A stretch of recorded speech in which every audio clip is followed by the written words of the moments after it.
Welcome. I hope everyone's doing well and enjoying themselves. That's my water, buddy. Uh, Welcome. We're going to talk today about this topic of middle adulthood and um, get into some pretty interesting topics. Hope you're doing well. Hope your week's going okay. And my cat's got the zooms right now. He kind of every day he has like this period of I don't know, half an hour where he just whips around the house. So he might be jumping back on the desk at any moment. But welcome and. Let's get into it. Good to see you. Hope you're doing well.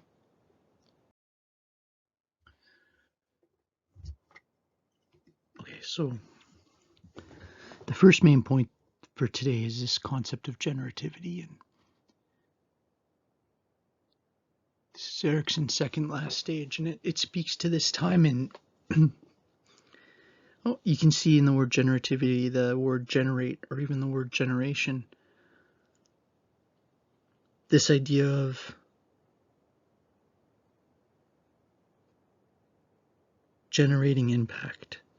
And the idea is basically that mental health, as you get into like the stage of life I'm in, is heavily influenced by whether you think you're like contributing anything or if you feel like what you're doing matters, and that maybe that's in like raising kids or maybe that's in teaching or being somehow involved in the community or some cause that's important to you. But the idea is that what becomes important is feeling like what you're spending your time on matters, and that like what you're doing actually has some kind of effect.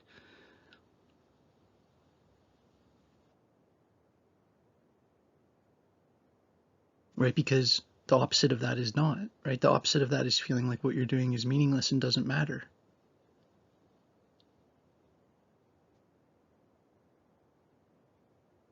And then the idea is that like feeling like that is associated with like this idea that we often hear about of like a midlife crisis, or about why I'm making all these fireplace videos, or no, I'm just joking, but it's like uh, just like the early child's trying to establish trust, and the kid at school is trying to establish autonomy and industry and initiative, and just like the teenager's trying to establish identity and then emotional connection and intimacy, and then it gets to this point where it's like, is what you're doing meaningful?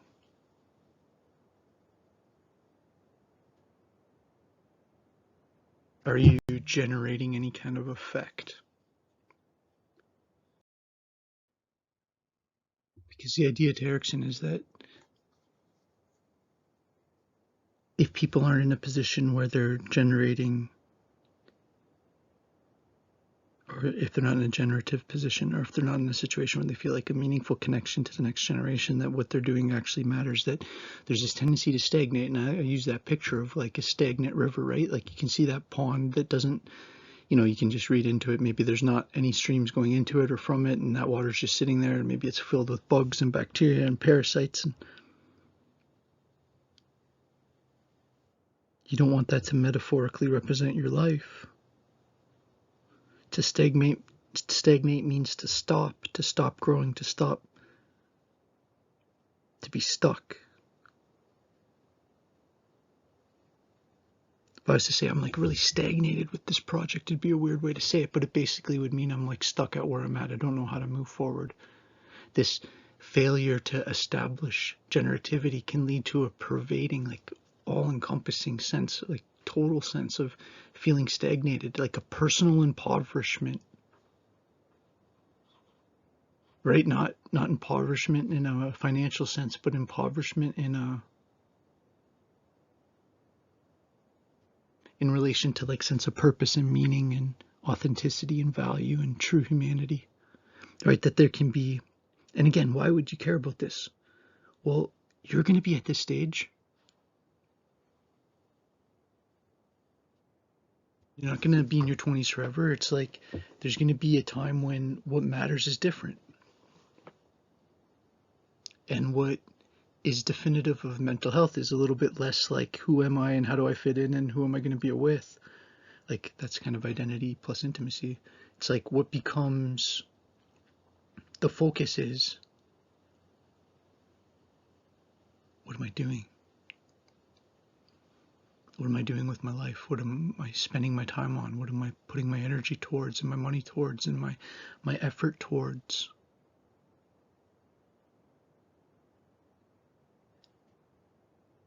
And if the answer that you come to in your thoughts with yourself is that it's meaningless, it's like that's a rough place. Erickson thought he talked about stagnation as a psychological state.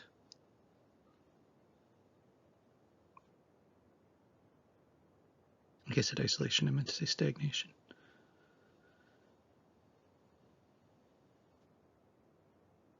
But just even think from the isolation from the last few years, how much that like interfered with people's ability to do family things, or even do things like attend funerals and attend like meaningful events in people's lives. And this intergenerational connection has been severed even more.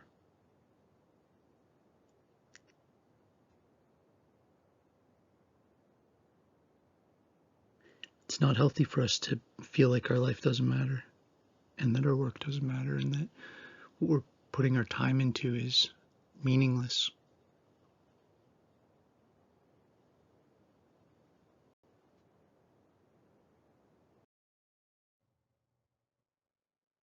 This quote, this is a good one for you. This is from, so in addition to other things, this is the author of Sherlock Holmes, right? Author Conan Doyle, great literary figure. He says, my mind rebels at stagnation. Give me problems, give me work, give me the most abstruse cryptogram. I remember looking up what cryptogram means. It's like, you know how you've seen in movies where it's like a code, and the code's a combination of like letters and numbers, and each number means a letter, and you have to like decipher it that way. That's a cryptogram. He's saying, like, give me something hard. Give me some complicated, remember this is the guy that wrote Sherlock Holmes. Give me some complicated problem. Give me something to work on. Give me the most abstruse like code to try to break, or give me some intricate analysis. And I'm in my proper atmosphere, but I abhor, I hate the dull routine of existence. I need mental excitement, exhilaration, exaltation, pulling up. I need, that I should have actually just used his actual word. I crave for my mind to pull me up. Exalt, you exalt.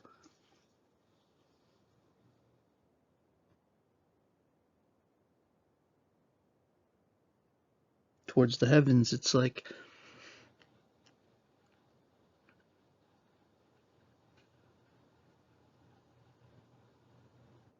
he's also saying, like, I need to feel valuable. I need to feel like I'm doing something. I hate the dull routine of existence. I crave for something to fascinate me. I just thought that was a pretty good quote to hit the idea of like psychological stagnation. If we were doing this class in person, this is where I'd usually ask a question before I'd put up this first point, where I'd say, like,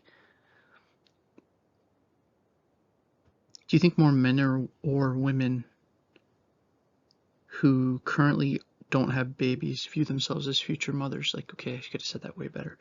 If you were to ask people when they're still young, whether they see themselves being potentially mothers or fathers in the future. And I asked the class, and they usually think that more females would say that. And actually, the amount of females who could theoretically, in the right situation, picture themselves as a mother in the future is somewhere around like 92%. The amount of males is somewhere around 96%. So it's actually higher. Now that's taking into account this idea of like considering if it, like in your hypothetical scenario, if it's a good scenario, like could you see yourself becoming a dad? And something like 96% of men say yes. It's actually higher than women. But that saying it that way can be a little bit misleading, because women are also above 90% on that question too. But some of the research would suggest maybe it's that some women have either for medical reasons can't, or for whatever reason don't want to have kids, and that's a more kind of solid answer. Whereas for guys, it's maybe a little bit more situational. It's like kind of interesting and difficult to explain that stat. What we do know though is that, okay, if you take a guy early on in his life and you ask him how important is it to you to be a, dad in your life, and then you check back in with them at 47 and they're not dads, that tends to be pretty predictive of their mental health at that stage. Like how a man responds earlier to childlessness is actually predictive of their psychological health later. It's like,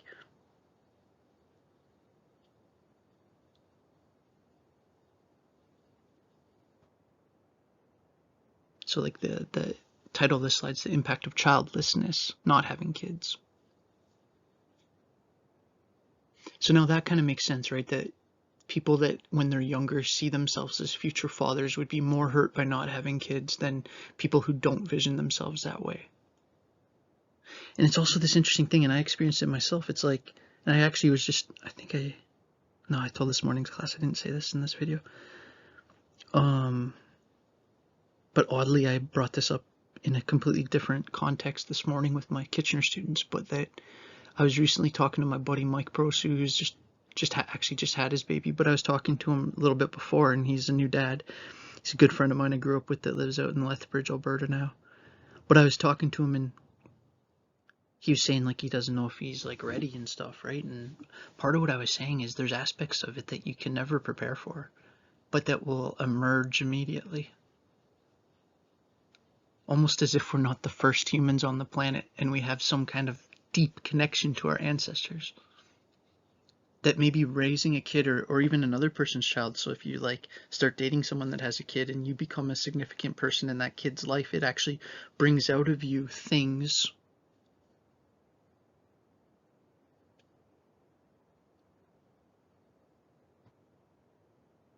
and that's what the word emerge means, right? Emerge is kind of a cool word, or something being emergent. It means it wasn't there before, but it came from there. It wasn't added. It was already inside me, just not being expressed.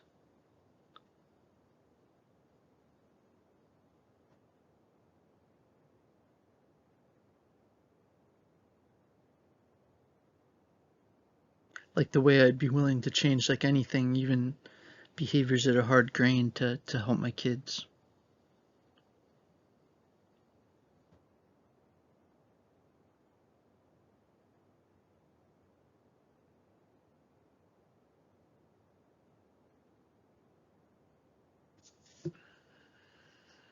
Life's difficult, man. It's also beautiful. It's like,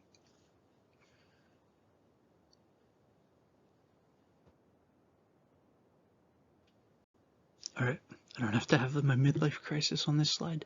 I'll save it for a few slides. So Erickson's saying generativity, right? This guy Valant comes along and he's pretty interesting, and he's kind of making this argument that you could almost break the generativity into two sections, right? Like related to work and related to family. That this is actually a time in life when people tend to report more satisfaction with work, like in general, right? Because you just think about it, when you're in your 40s as compared to when you're in your 20s and 30s, you've probably been hopefully in your job for a while and hopefully have made a little bit of progress up and are in a bit better situation. You're not the new person anymore. You're also not one of the old people yet. You're not at like the pre-retirement stage yet. You're sort of in the heart of your career. This career consolidation, solidifying. Consolidation means to take something and make it a solid. Right, you can see the word solidation in there. Right, so the idea is that within this idea of generativity or meaning, it's like, and this is what I would warn you of as younger people, it's like so much of the meaning in our society is fake. It's like, where do you get actual meaning from? Like meaningful work, meaningful personal relationships,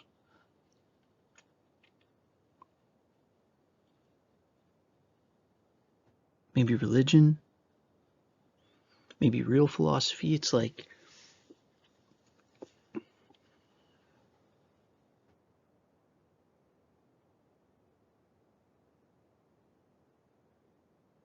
so much of your life comes down to like, are you around healthy people? And are you healthy to them too? And then can you get into a situation where you actually feel like your work is meaningful and matters? And you know, it's so weird to say this while I'm like totally in this stage myself, because it's like, that's why I like sometimes like randomly doing a Zoom with one of you, or like hearing, especially your assignments, especially when you do like video style assignments, to be honest, and I can actually see you, and it's like, and then I hear you like applying some of the ideas I've been talking about, and it's like, damn, because sometimes it feels like I'm just talking to a screen, right? And it's like, then all of a sudden I find, and I know I'm behind with marking, but it's like sometimes it's rewarding to go through some of the assignments and see like, oh damn, these people are actually like taking this seriously. Maybe this isn't meaningless. Not like I'm thinking it's meaningless, but I mean, maybe this is valuable. I think we've all felt that like the academic world has got less fulfilling, you know, and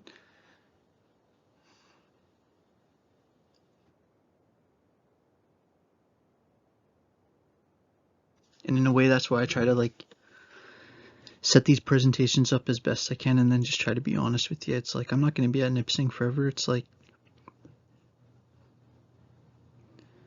we're crossing paths for this limited time.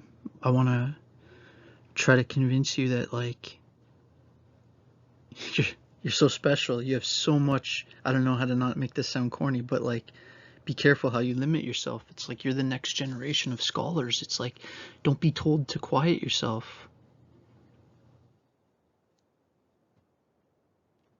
Great people. You're under incredible pressure to be the people that everyone wants you to be. But then all of a sudden you look in the mirror 20 years later and you don't like that person.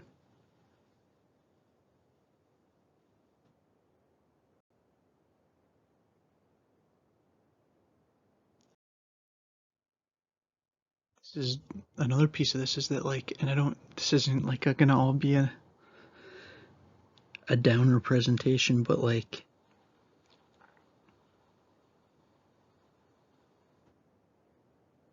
you know, it's like, what happens if it's like in a school situation where there's like tons of students, and there's like all these like part-time teachers, so you have like these minimal interactions with your profs, and then the profs are always changing, and it's like, not only is it not grounding, it's like,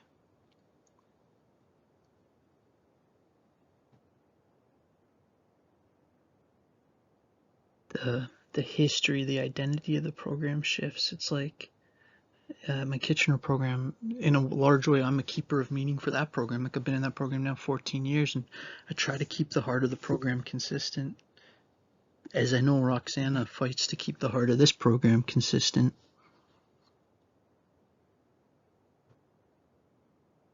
It's like, I have that picture of me and my mother-in-law in the lake there. It's like, the reason I have her picture, she's a good keeper of meaning. It's like, she's the one that makes sure we're all together at Christmas and Easter and all the holidays and stuff, and she's the one that's like keeping up to date on everybody and keeping everybody up to date on people's accomplishments and stuff, and it's holding the group together. You know, teaching the kids the songs and prayers that she learned when she was little, and teaching the kids the stories that she learned when she was little, and keeping that common thread. A keeper of meaning.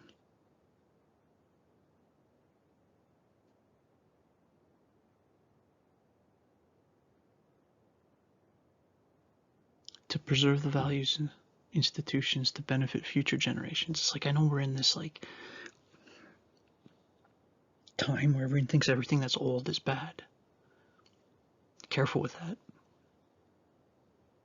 Look up what the five olds were during the Chinese Cultural Revolution. Old tradition, old words, old practices, old customs. Spend 5 minutes on YouTube looking up what the Red Guard were and what the Cultural Revolution was in China, and what happened to the teachers at that time. What happened to the people that actually cared at that time. They were the first to go. It's like, well, you're smart university students. You should know what the Great March Forward means. The Long March Forward. Sorry, the Great Leap Forward. They were super progressive. They took actually great leaps forward. Don't be eating when you watch a video about it, though.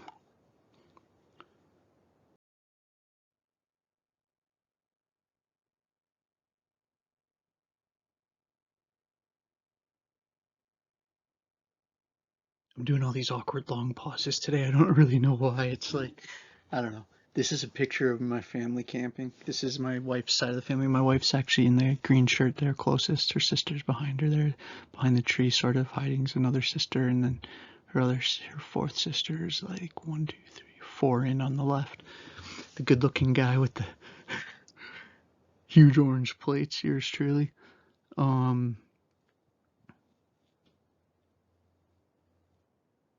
This is what I mean as keeper of meaning. It's like these huge family camping trips, especially with 2 little kids. It's like so much work, but like the family knows each other. There's history and shared meaning.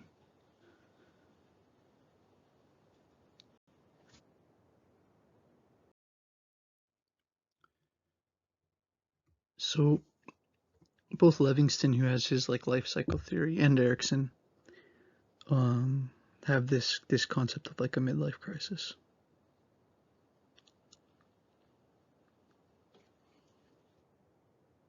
This is a tough topic for me to talk about right now because like I don't know, this has been a kind of tough year, and I don't mean to use you students as like my therapist, but I mean like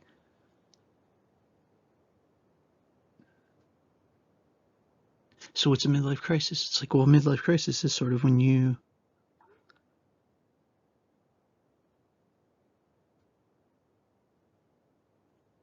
start to have hard thoughts about like, I'm not going to be here forever.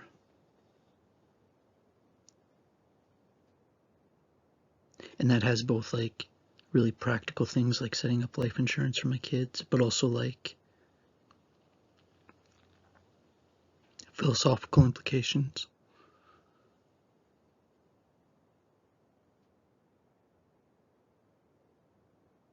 Pain takes a little longer to go away than it used to.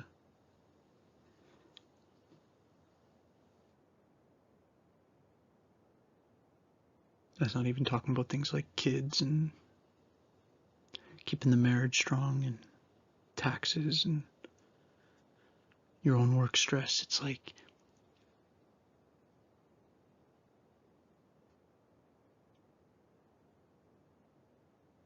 the pressure is different. It's a different kind of pressure, right? It's a pressure to, again, around that Erickson idea, like if the answer to if are you living your life in a way that's meaningful, if your answer is no, that's a tough answer.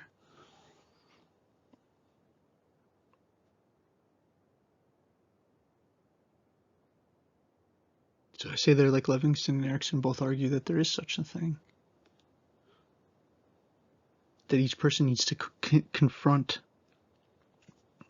I thought I spelled that wrong and wrote comfort, must confront a constellation of difficult tasks. What's constellation means? Like the stars, right? The constellation are the groupings of stars. It's like we all have this like universe full of things we need to do. At least that's how it feels when we get overwhelmed and anxious.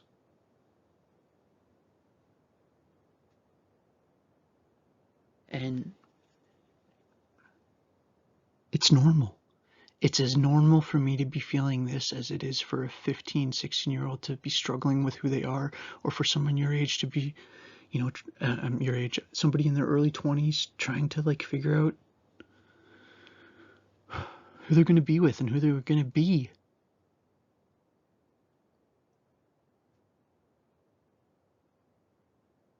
It's like a baby trying to establish trust. I'm trying to establish meaning. This is just Erickson's 7th stage.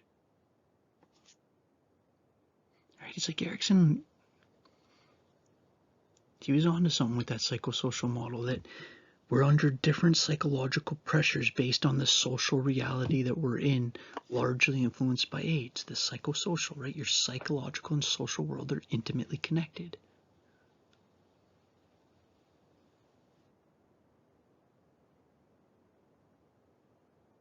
And then Levinson's idea is a little bit different. He kind of talks almost about these seasons of life. But again, like that's similar to saying stages.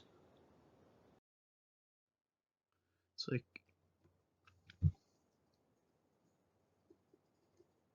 Okay, so if you look into this question, right, and if you were to take this as a researcher and try to look into this idea of like, is a midlife crisis a real thing, you'd see there's kind of mixed results, right? Like there's no guarantee that once you turn 40 or 50 or whatever specific name that like it's going to be associated with specific psychological struggling in your head. It's like it's nowhere near like that. It's like, but it's usually associated more with events, like maybe a divorce, or maybe, I dread this one, like the loss of a parent, or like you getting sick yourself, right? Something like 1 out of 4 people would say that they had some kind of pretty serious midlife problems.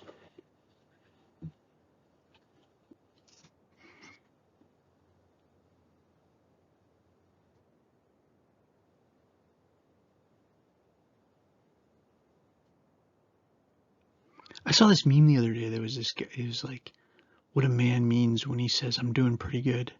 And then it showed like bubbles. It's like, am I a good enough dad? Am I going to make the rent this month? Am I being enough for my wife? It's like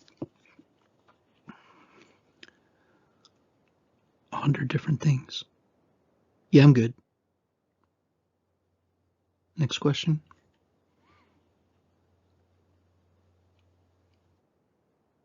Variations on that last part, like how optimistic people are, matters, right? Like it's like,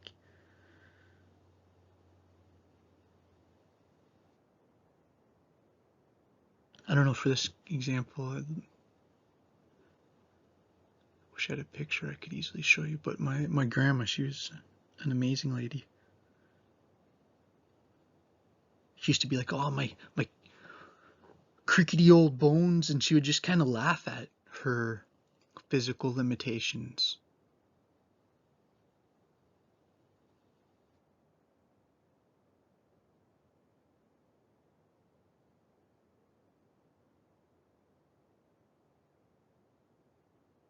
Like she thought she was more of a spirit having a physical experience, and even referred to her body sort of as like her spacesuit. It's like she would say that this is weak, but like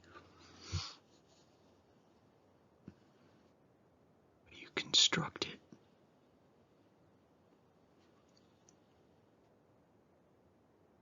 How it becomes your life story.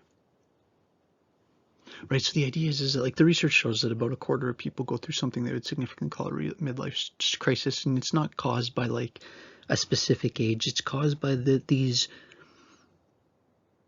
deep reflections associated with midlife. Like,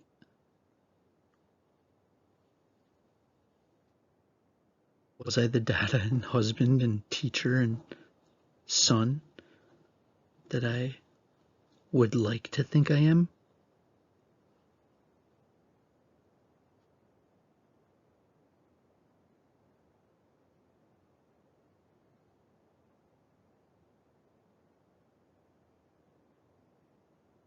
Did I really try to fix the things I knew I needed to fix, even if it was brutal?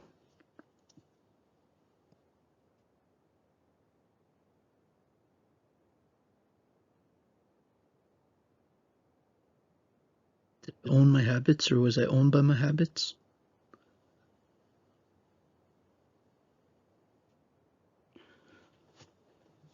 Right, so all these things, it's like,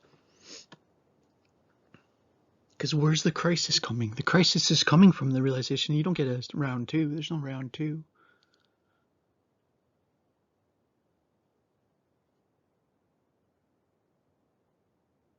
Right, and Erickson's going to go in the next stage and say like, well, and if this goes even further, like in the next stage I'm going to talk about integrity, is basically his point is like, if you don't establish the ability to have integrity, to be able to look back over your life and feel some sense of satisfaction with the person you've been, that's related to despair. That what's despair? Despair is like wishing you could have lived differently and having no time left. He's saying this is before that, and it's like being conscious of this, being conscious of the fact that what you're going to care about long term is, did you take yourself seriously? Did you actually take your mental health seriously? Did you try to like create healthy relationships? Did you try to be there for people when you could? And were you there for yourself, most importantly? And it's like, well, why should you care? It's like, well, if you can use that knowledge now and like build habits that you'll be proud of later, is the best piece of advice I can ever give you.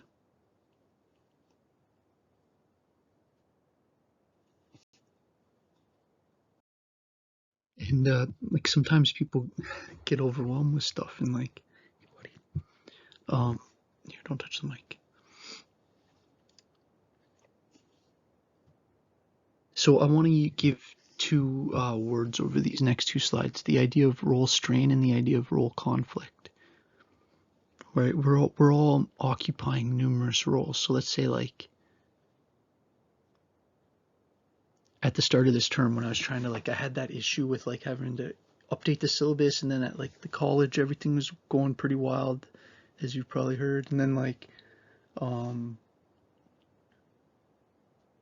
I was like somewhat overwhelmed by like role strain, right? Like the whoa, no. Oh, did you just cancel that? No, I think it's still recording. Here, stay over there. The role strain associated with like, okay, so basically my point is that role strain is like when one of the things that you have to do, maybe being a student, you guys are getting close to the end of the term, you're probably feeling some academic role strain, right? That like you have all these different roles you're playing in your life, but sometimes the pressures and the tasks associated with one of those roles sort of overwhelms your system.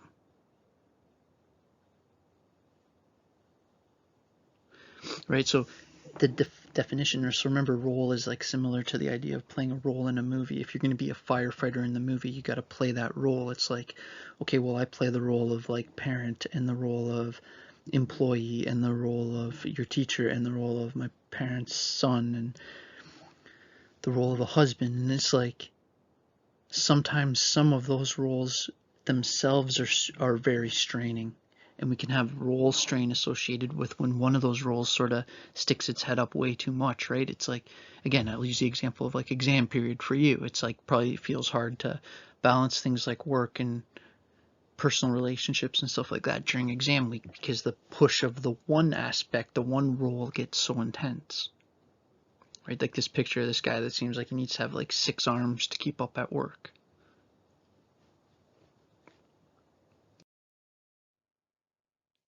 So then in contrast to that is the idea of role conflict, right? So role conflict means more of this idea of like,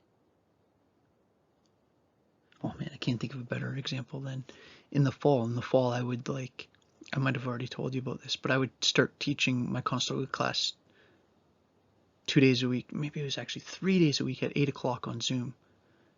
And that was about as brutal for family life as possible, right? Because like 9 o'clock would have been nothing. 8 o'clock though was tough because 8 o'clock's when like about 8:10 is when my wife needs to leave. 8:15 with the 2 kids, right? So usually I'll like get up and help the kids get ready, and then when my wife comes down, her coffee's ready and everything's ready, and she basically takes the kids and then takes them to where they're going and goes to work herself. And it's like during that time it was tough because I'd be like trying to start the class and I could totally hear them upstairs and I could hear when things weren't going well and stuff, and it was like conflict between my dad role and my teacher role.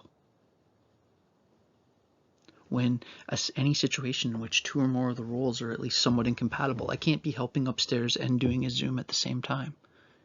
And that can cause strain, right? That can cause, yeah, see there, like, or the other example on that screen is like trying to care for like your young kids, but then, or your teenage kids, and then also take care of like aging parents, which is a common thing that happens. And so it's not that either one is bad, or not bad, it's not the right word, but it's not that either one is like overwhelming you, it's the combo. It's how they're happening at the same time.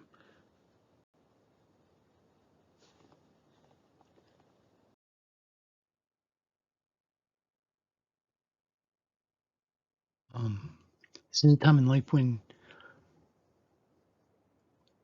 you see actually quite high scores in terms of things like marital stability and satisfaction. And it sort of makes sense that if you're at my stage of life and maybe you've been married for a while and maybe you're through the tough early years and into kind of have established your pattern, that people tend to, there might be less, and we're not really totally at this stage yet because we still have young kids, but as our kids get older and there's less kind of who's getting up with the baby kind of arguments, less like child rearing conflict, and more kind of getting a little bit of control back over your life. And you also kind of learn how to work together better, right? Skilled diplomacy. What's diplomacy? It's like,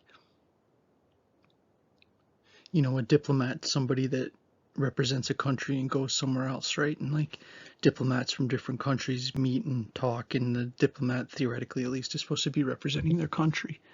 So diplomacy is like just kind of how to,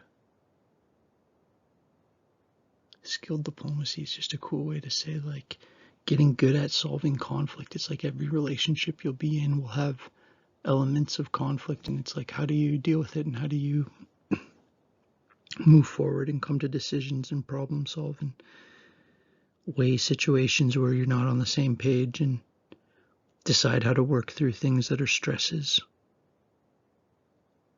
And as you get better at that, it's like the relationship becomes more stable and enjoyable, is the idea. This next term I want to hit you with is the sandwich generation.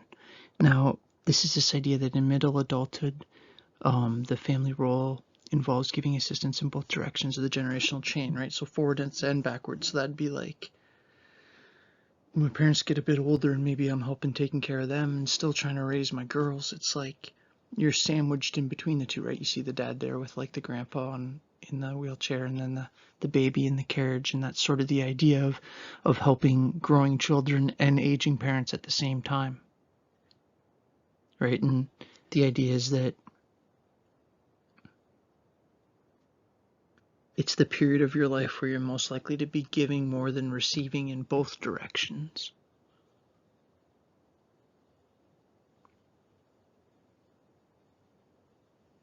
Right, both directions meaning supporting the younger people and the older people in your family, while at the same time not getting a ton of support for yourself directly. So just to continue with this idea for a sec, it's like, look at that picture. I think that's sort of the idea, right? That it's not that you don't want to be supporting people, it's the feeling pressure in both directions and the pressure to maintain like emotional bonds. The idea is that between 40 and 65, adults are often giving, I think I already said this on the last slide, but giving more support than they're receiving in both directions. Helping their parents more than the parents are helping them, and helping their kids more than the kids are helping them. And so it's, and you want to be doing it, it's just that it's, it can be exhausting, right? And it can be linked to things like burnout, caregiver burnout.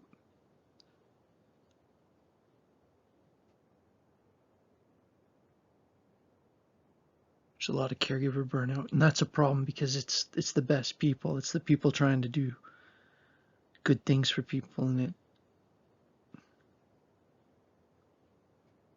tendency to burn out emotionally is high.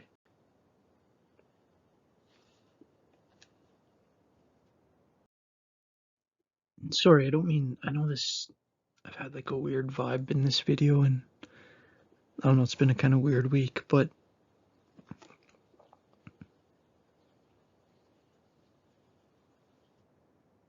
I don't know. I do really appreciate you students. It's like this slide, I'm just making the, oh, that, I forgot those pictures. So that's, you can see me, I'm in kind of the middle of the bottom picture and on the far right at the top. And those are my buddies, and it's like the total number of friends in life. I went with all those guys to an Ice Cube concert like a week ago in Barrie, a couple weeks ago. Your old man teacher. But yeah, anyways, the total number of friends tends to be less in middle adulthood than in earlier in life, but the friendships stay close and intimate, right? It's like those guys are my buddies, and I could not see them for an extended period of time and still like hang out like it was yesterday. And the reason for that is because we have history. It's like it's not just because we're like I was gonna say, it's not like we can just hang out and be cool immediately. Like, it's fake. It's actually the exact opposite of fake. It's authentic. It's because we're actually real friends and we understand that each other are busy. And it's a weird thing, man, and it's something I need to do better at. Like, staying connected with people and stuff, because you get too much on your own island sometimes. And maybe that's my little weird kind of homework assignment for you. I don't know, sit down and think for a few minutes of who's a friend that you actually really enjoyed hanging out with and communicating with that you haven't for a really long time. Shoot them a message, just tell them, hey, I just was thinking about how much I loved when we hung out and blah blah blah, and hopefully we can do it again soon. It's like, just make their day. Why not? All right. Anyways, I don't know why I even said that. Friendships tend to even endure with less contact. That's my point. It's because they're real friendships, and it's like people understand that, like, the reason I don't see these guys every weekend isn't because I don't like them. It's because I'm 42 years old with a family and I have bills to pay and stuff to do, and so do they. And so it's a cherished time when we do see each other. Like when we took a limo to the Ice Cube concert a couple of weeks ago. But it's like, I don't know. You gotta live a little too.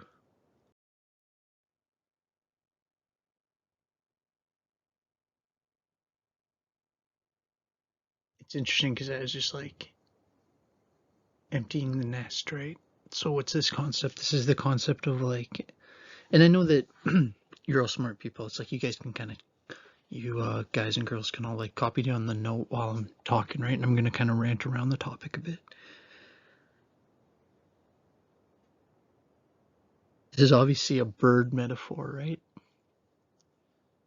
It's like the nest is actually such an interesting conceptualization. Like, if you ever are a woman in this course and you ever get pregnant, or if you're a guy in this course or whatever, and you're supporting a woman that's pregnant, you'll notice that, like, as it gets close to the time the baby's going to be born, a woman often engages in behavior that sometimes gets called nesting behavior, right? Like this almost like panicky feeling to make sure that the baby's room's ready and that they have all the right stuff. And it's like, it's biological. It's like birds do that too. Other mammals do that too. It's like, so now that's at one end.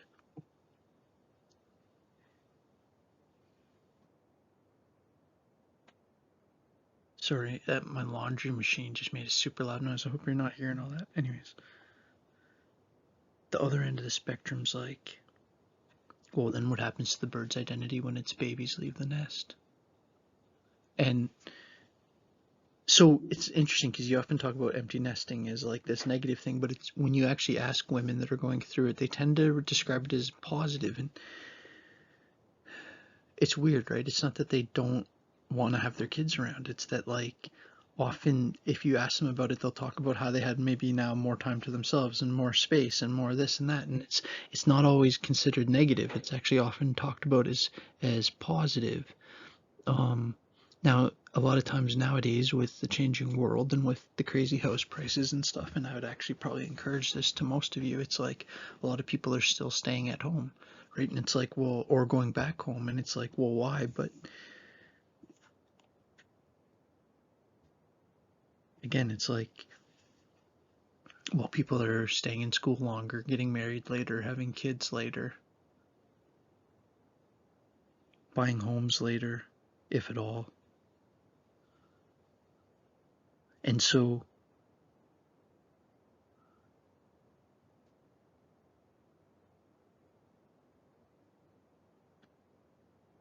yeah,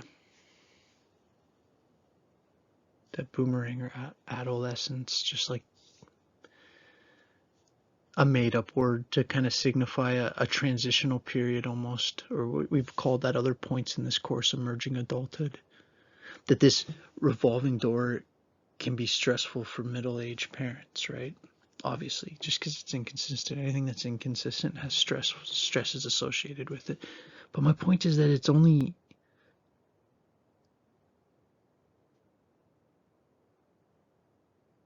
go back to the first point, because how is this like a positive thing, right? Because they obviously miss you and stuff. But then I'm reminded of this one story about my grandma my grandma Walsh. I think I already referenced her in this, in the part I recorded this morning. But oh yeah, and I even said I should.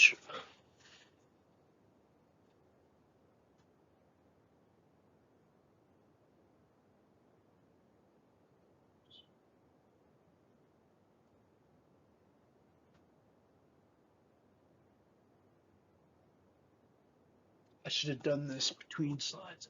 That picture coded the cat moving. My other grandma.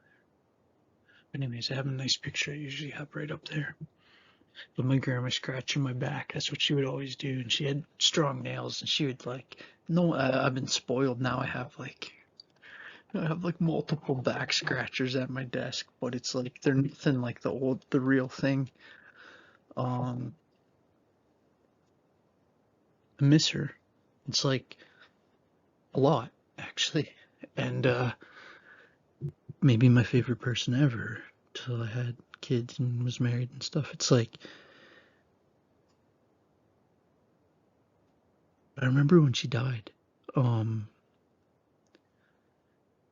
were going through some of her stuff, and I remember looking through her yearbook and reading like what some people wrote and stuff, and somebody wrote, it was awesome playing basketball with you and seeing all your amazing moves. And I was like, why grandma played basketball? It's like, how did I never talk to my grandma about basketball? She was good at basketball. She was like good enough at basketball that was what a whole bunch of the comments in her yearbook were basketball related.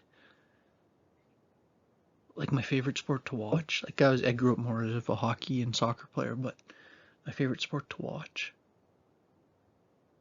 And I remember thinking like, how wild is it that like that whole part of her life I had no conception of. To me, she was my beautiful old grandma that took care of me and that was nurturing, and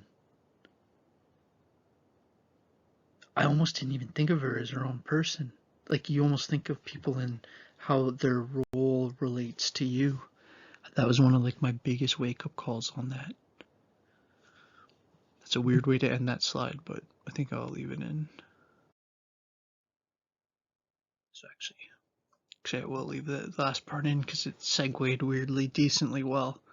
That another part as we get kind of towards the end or part of late adulthood or middle adulthood, a phenomena like as usually when people are starting to get in their 50s, 60s. Again, all this is shifting though with people like having kids later, but the idea is that this is actually a pretty enjoyable role that most people cite as being a source of satisfaction, right? Like obviously not all grandparent-grandkids relationships are perfect, and especially as maybe the grandkids get older, maybe there's a bit more conflict, but again, that still fits within the understanding that like part of it is that the teenager's life's more complex. It doesn't necessarily reflect the erosion of the deep part of the relationship, which is similar to how a teen's parents. Right, if you remember back to that part, and I said that like even though there's more fighting in the teen years, that doesn't necessarily reflect a worse relationship. Part of it just reflects the fact that the teen's life's much more dynamic. Right, this new rule from middle-aged adults that like, sorry, I don't have notes. I'm just like writing on my blank desk with my hand. If you're wondering what I'm doing, it's like just how I sometimes think. But it's like this new rule from middle-aged adults or new roles, right? Like being in-laws. So like for example, my parents, I'll just use my parents for an example, right? They have like, there's me, my brother Brian, and my sister Laura, but now I'm married to Julie and Brian's married to Val and Laura's married to Chad. And so like my parents have 3 new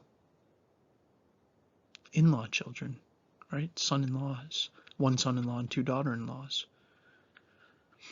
And I guess you could look at it even, this isn't what this slide is about, but then I also have, that's what I'll sometimes say, I have 5 sisters, right? Because I have 1 biological sister, my brother's wife, and then my sister has 3 sisters.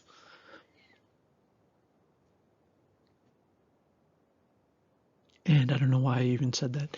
Most grandparents express high levels of satisfaction with this role, and grandparents can have a massive effect, a very positive effect on a child's development, especially in scenarios where there's divorce. And if you're wondering why I say that, it's because of the fact that in situations that have less stability, sources of stability are important. So if it's a scenario where there's a lot of like back and forth between mom and dad and moving the kid, and it's like but the grandparents can be like a massive rock of stability in those situations. Or in other situations, like if it's a single mom situation and the grandparents are supporting, it's like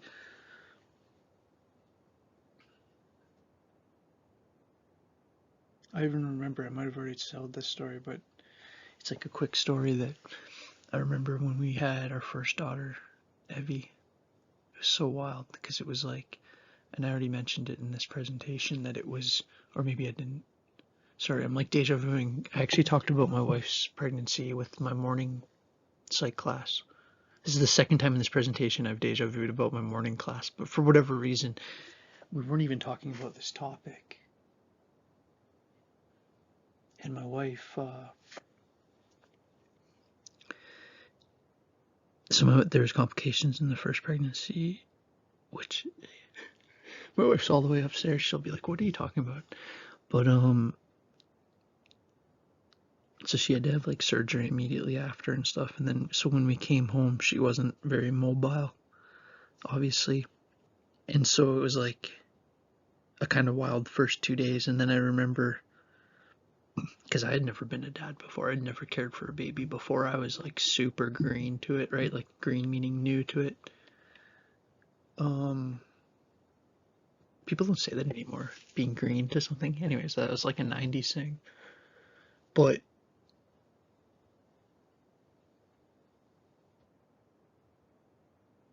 I remember on like the third day, my mom came over and stayed over the night and brought Evelyn in with her and like getting a full night's sleep.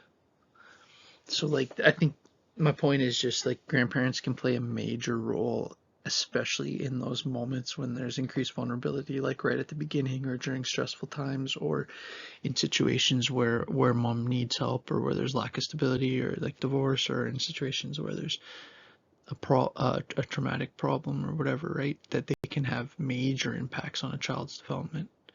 I'm just going to talk about different kind of grandparenting situations. This is always a weird picture to have in a presentation, and I always it's interesting because like I've already been kind of in this like I don't know. Hope you're enjoying this class decently. It's like some classes, just the nature of the topic, right? Kind of almost demands a different mood. And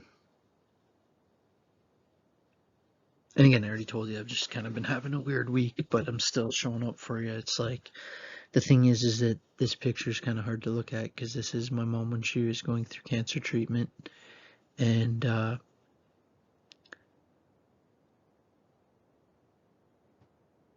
successfully. But just to say, my mom is still alive and successfully defeated breast cancer. And when she was going through her chemo, Bennett was born. This is her oldest grandkid, so this is my nephew, my sister's child. And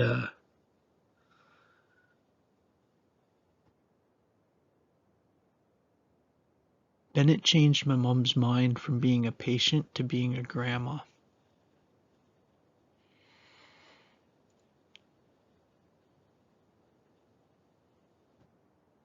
From being a patient to being a grandma.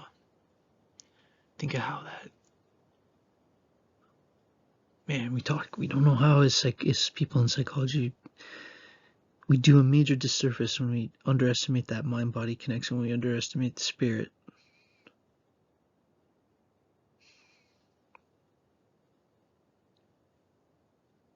There's nothing more powerful than belief and just seeing yourself properly.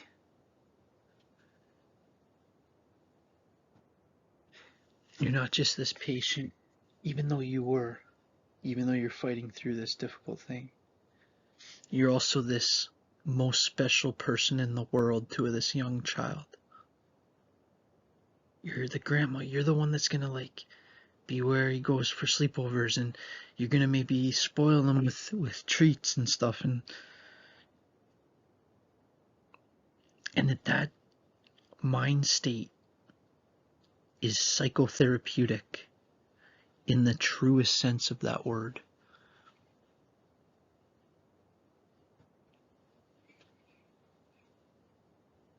In the truest sense of that word.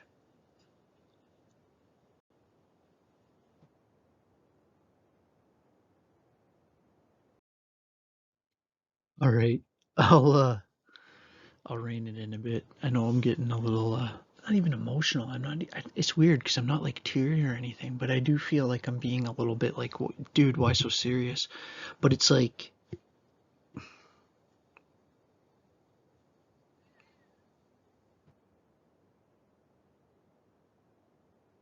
again, I'm just trying to treat these topics with respect.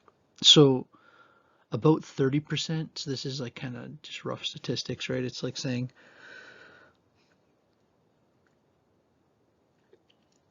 sorry, I should have had that sip of coffee before starting recording this slide.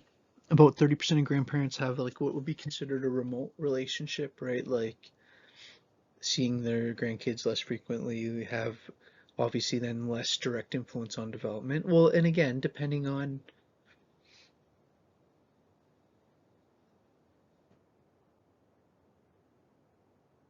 again, a lot of this research would have been done obviously like pre-Zoom, right? So it's interesting to say like how much some of this has changed, because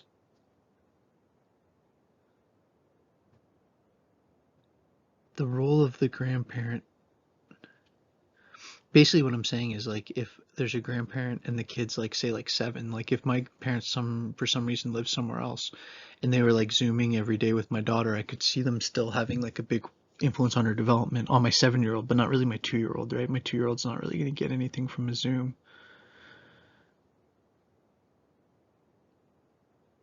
Right, but most grandparents in this scenario, like the reason is what I just said, like physical distance, like not living in the same city as the kid. And I'm sure for people in this situation, things like Zoom have been a godsend, or have been a major blessing or gift or whatever.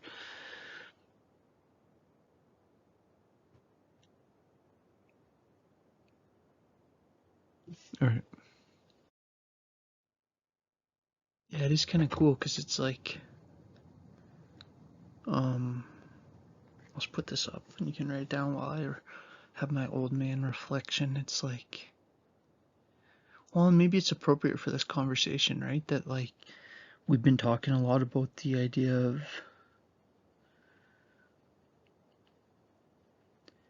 midlife crisis, but maybe it's like, if you wanted to say it more positively, maybe it's like a midlife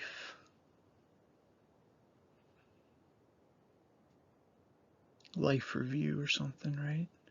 Like they use the concept of life review. You'll hear about it in the next chapter, but like,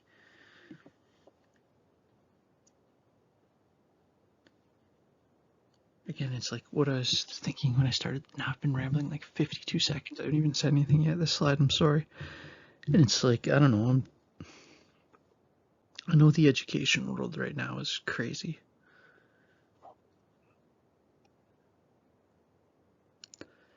I appreciate you students so much. It's so hard to say. It's like, you're kind to me, that you,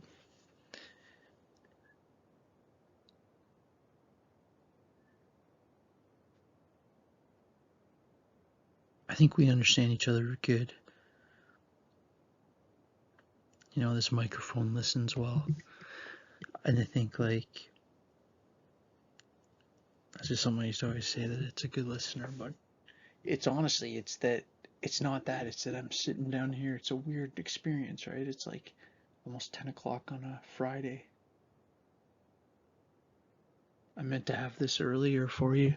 I still hope to have it out. You know, it'll take roughly an hour to render. I want to still have it out technically today.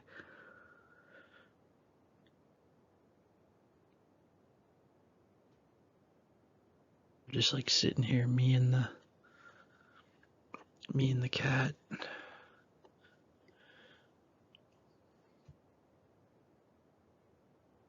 I don't know. Just saying I appreciate you. It's and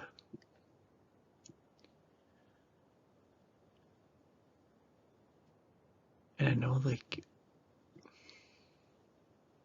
I don't know. Anyways, just over half of grandparents. I'll stick to the point.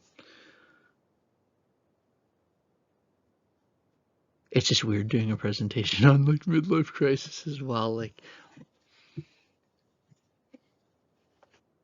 while being in an interesting place yourself. Just over half of grandparents report having a companion relationship, right? Like you can obviously companion. It's a weird word, but you can obviously see the word companion in it. Friend, like a close companion, a close friend. Just the word companion. It's kind of weird. More warm, pleasurable relationship, but kind of glad they don't have the day-to-day responsibilities, right? Like that. I would say this is.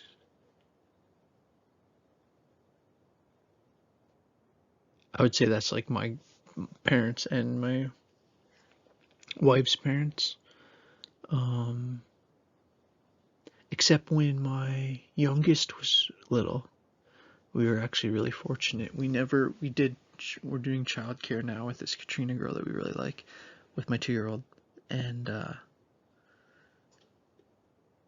this girl that takes care of a few kids, and she's like my sister's friend, and she takes care of my 2-year-old. But my daughter, my first daughter, we were pretty lucky that she actually ended up going to. This was back when she was little. She would go to my mom's 1 day a week.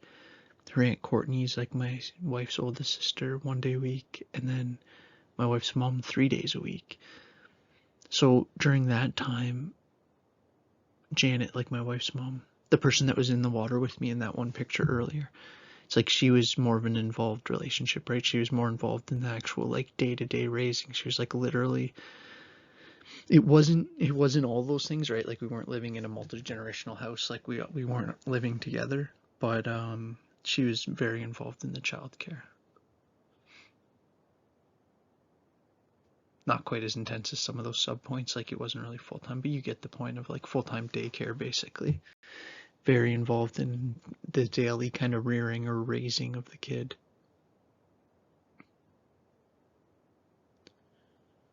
Okay.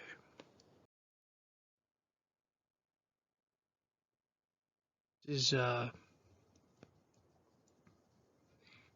So sometimes the grandkids might actually live with the grandparents. This is most likely when um, mom is unmarried, and often if mom's either, it can be in kind of positive or more negative situations. Maybe mom's really struggling with drugs or other kinds of problems, unhealthy relationships, and the kid stays with grandparents until things stabilize or whatever.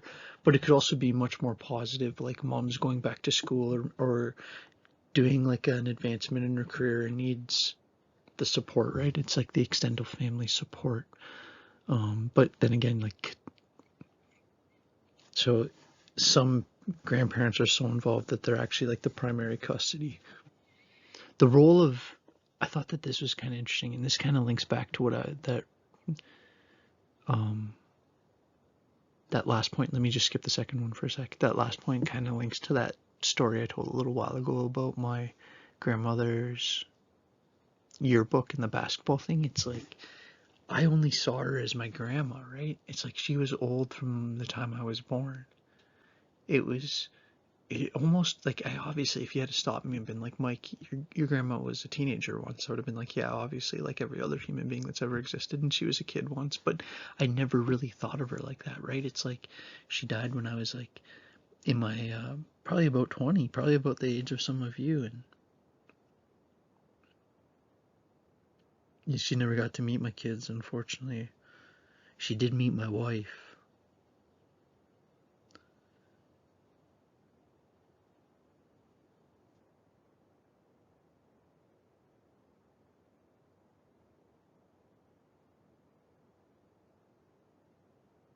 Um,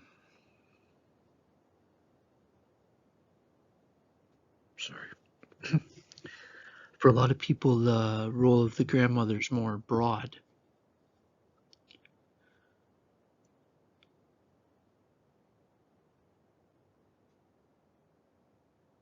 The idea of the grandfather, like kind of a little bit more strict, sitting on the chair. It's like whether or not that's fair. And it's interesting that the literature reports that people tend to feel that way, because I would say, like, I kind of did too. It's like I was definitely closer with my grandma, but then it's like my grandpa was, I'll talk more about him next week. That's not really by intention, but just I ended up, for whatever reason, today using a bunch of examples related to my grandma. But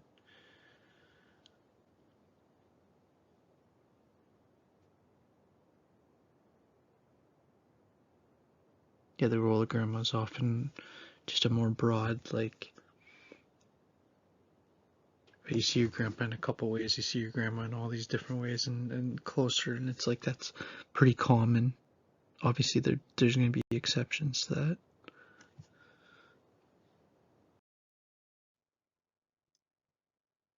So a few more words here for you, right? This filial responsibility. You can just think of it as like this idea of the sense of needing to take care of your parents. And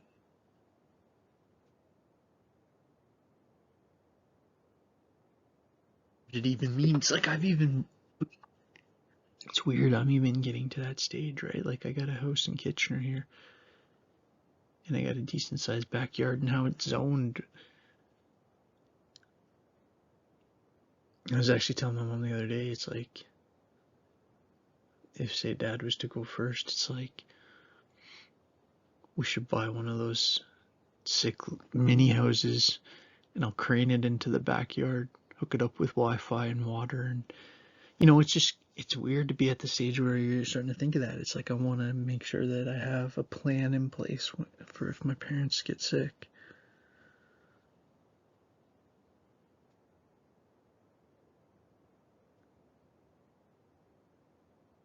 It's like how you treat your elders matters. It's like as a society we seem to have forgotten that. It's like if you forget your elders, you'll be quickly forgotten. That's a brutal old saying. It's like how those who forget their elders are the first ones forgotten. Right? It's like if you don't teach your kids to care about their grandparents, then how are their kids going to care about you?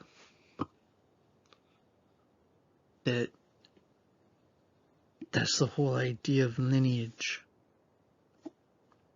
And people think all this stuff is like negative or whatever. It's so dumb. It's like, to build family strength is the most important thing. And you teach your kid how to treat the older people in the family. Because one day you're going to be the older people, and then one day your kids are going to be the older people. And I think our society doesn't necessarily do very well with the elderly.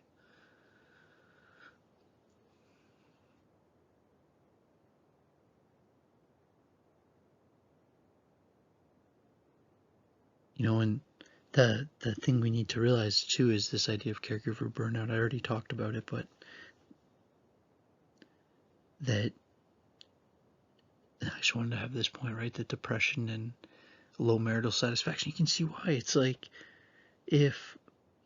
I'm not necessarily gonna, like, when my grandma was really sick, my mom was going there like almost every day.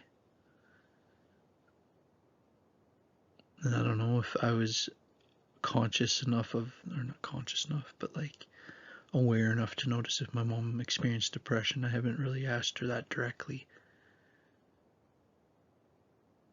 Right, and I haven't asked if it like affected her and my dad, but like it must have, at least to some degree. Even just strictly practically, the fact that she's like maybe not there most nights around dinner time, around getting the kids to bedtime, around whatever, right? It's like, and then when she does get home, it's like she's been gone the whole time. which it's not like she's been gone the whole time sleeping and relaxing. She's been like working all day and then driving all the way to work to Arthur, which is like an hour from where we live, and then all the way from there back. And it's like my whole family's from Arthur, like both sides. And like, so everybody's kind of, let's just use that example, right? So it's like my dad's been like taking care of the three of us all day and doing all the stuff and blah blah blah around the house, and he's exhausted, and my mom's been like working during the day also, and then driving an hour or whatever and taking care of her mom who's cognitively slowly starting to drift away.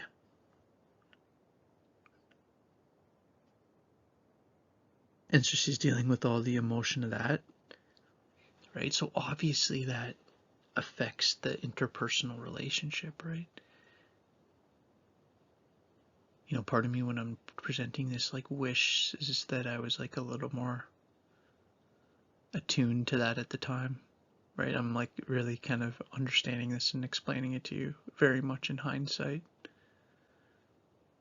This is all stuff that happened now almost 20 years ago, which is, again, that's even wild.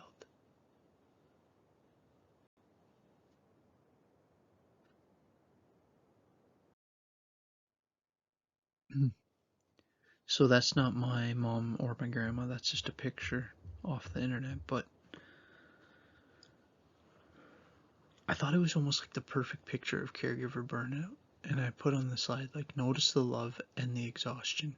And, like, we can read into this a bit. Maybe, like, I'll just hypothesize, or I'll just, like, speculate. Like, maybe the woman there is the daughter, and she's had a long day. Look, she's basically hugging her mom, sleeping almost with her eyes closed. Or maybe she's praying, or maybe she's wishing. The mom's looking out the window. The mom might not even remember the daughter.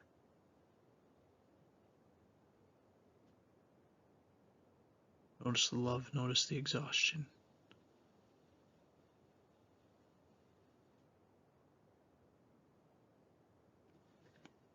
I think that's a strong picture. So just to say a couple things about who tends to be the person giving care, it's like it's often someone that doesn't have children in the house and lives relatively close to the parents, and let's just be honest, it's almost always females. And that's not like Mike's opinion. This is like statistics show that it's like roughly 90% of the people that are, for example, Alzheimer's. Roughly 90% of the people supporting elderly folks with Alzheimer's are either the daughter or the daughter-in-law.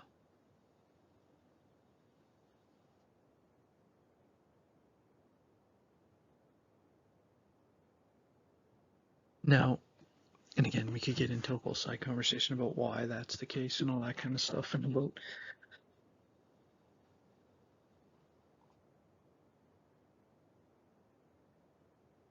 point is that, like,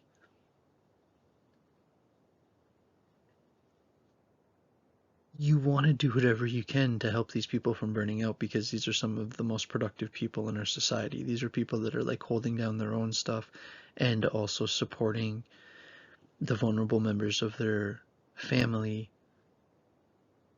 One thing that isn't often helpful in psychology is actually helpful in this scenario. So the idea of like all of us getting into a circle and talking about all of our worries and problems.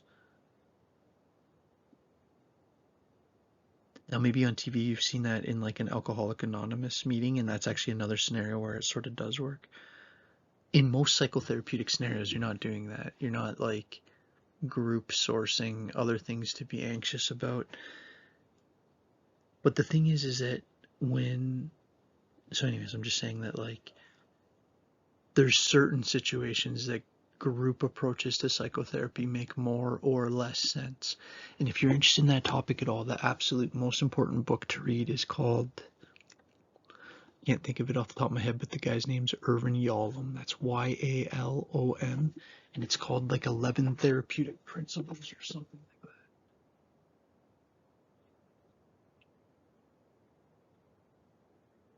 that. And here I did this to my class today, and I was saying how 200 years ago they'd think you were a witch, having this kind of technology at the palm of your hand. What's the name of what's the name of Irvin Yalom's book? I think I messed that up. Sorry. Okay, let me try again. What's the names of Irvin Yalom's books? Okay, hang on. This is being garbage because it keeps writing Gollum like Lord of the Rings. It's Irvin Yalom. There you go.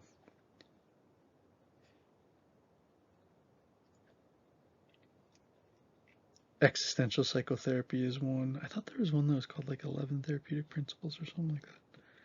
Or maybe that's in the book. Staring at the Sun is an awesome book by him. Oh, The Theory and Practice of Group Therapy. That's what it's called. And then in that he outlines his 11 therapeutic principles. But the reason I brought him up is just because he's the absolute best, right? I think he's he talks about like what is it that is psychologically valuable from a psychotherapy perspective to be going through your healing with someone else. Sorry, the cat's like grooming a bit. I hope that's not you're not hearing him lick his paws on the camera. But quit shaking there, buddy. The whole point of all that rant was to say that what's really effective, don't step on the screen, buddy. What's really effective, sorry, the cat just thought he'd randomly walk across the keyboard. I'm just worried if he presses exit, it's all she wrote. But yeah, the intervention can help. Group therapy, sorry to go back to my point, is actually very effective in helping with things like caregiver burnout, because it's like that's actually a scenario where hearing what other people are going through really normalizes, and also the ability to share resources and stuff like that is like super helpful, because the majority of people dealing with caregiver burnout are, as I was saying before, incredibly high functioning people, right? So they're a group where having an ability to emotionally vent, and remember, hey, come on, why are you shaking like a Saint Bernard? And then having the ability to emotionally vent, and then also having the ability to share information and get new information is like super important. I have if you wanted to pause now even, or you could watch the rest of this. I'm almost done. I only got two more slides. But you'll notice I've attached a video related to hang on here.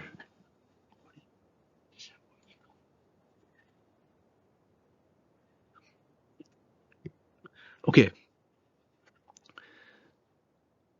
Sorry, he's just making a lot of noise right beside the mic. So, Alzheimer's,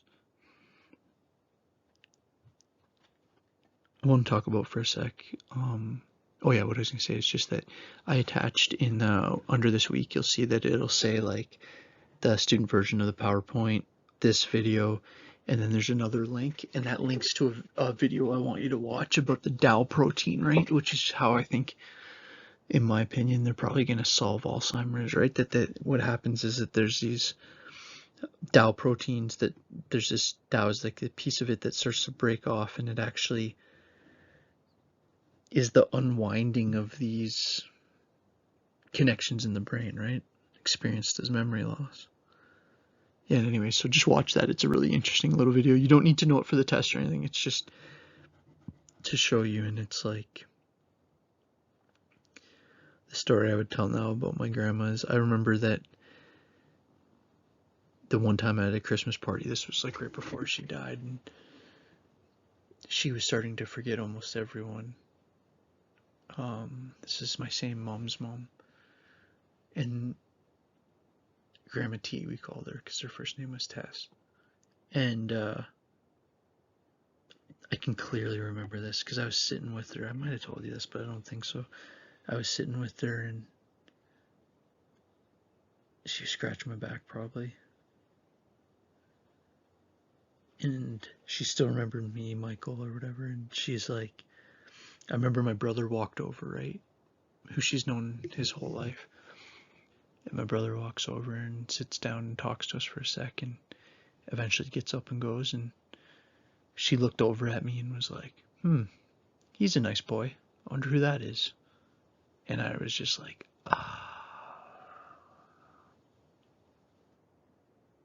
that sucks. She didn't recognize that was my brother. You know, and it's like, that's that picture.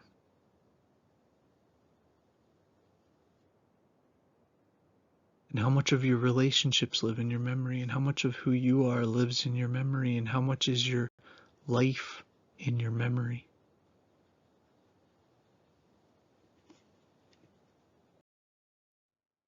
So if you watch that video, you'll see how Alzheimer's is the last name. Alzheimer's is the last name of Alzheimer is the last name of the guy that discovered this specific plaque pattern in the brain, right? That is associated with what we now call dementia, which is some places these dense deposits in the blood vessels. You know, North America is one of the only places in the world that calls it Alzheimer's still.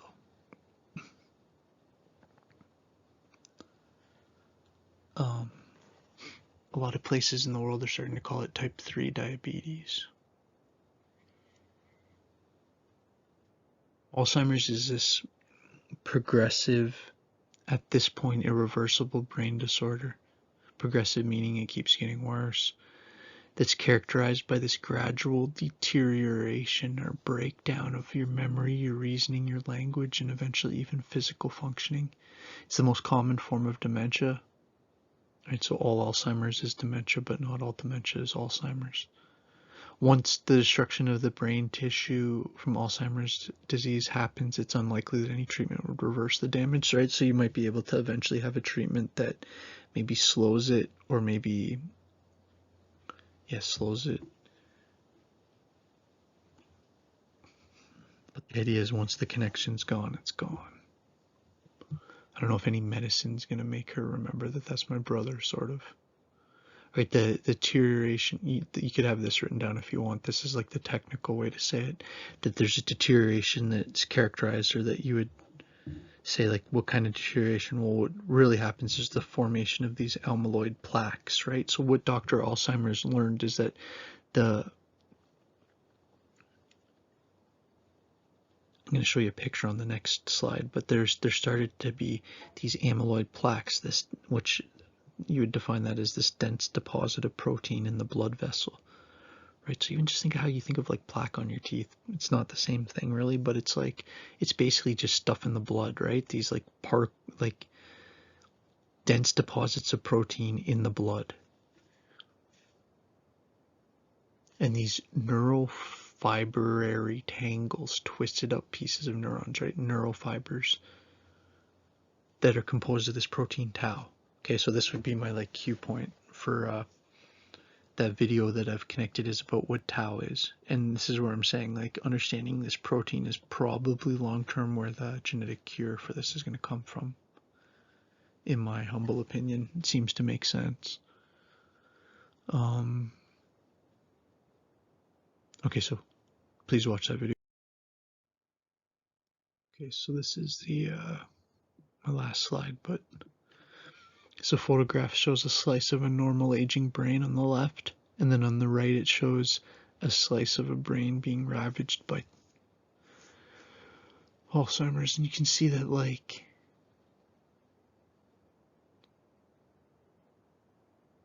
you can see it's actually like physically deteriorating and shrinking. That's what it looks like.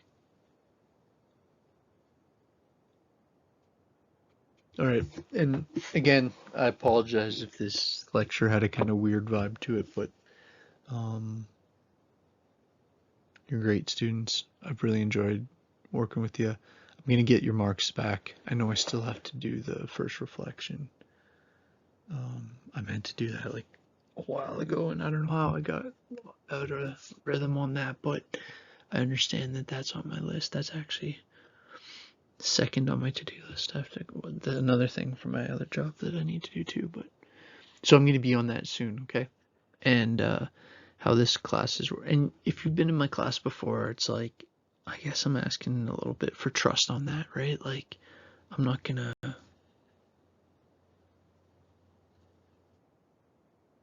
gonna be fair with all that stuff. So, anyways, you're awesome students. I really enjoy you. Cheers.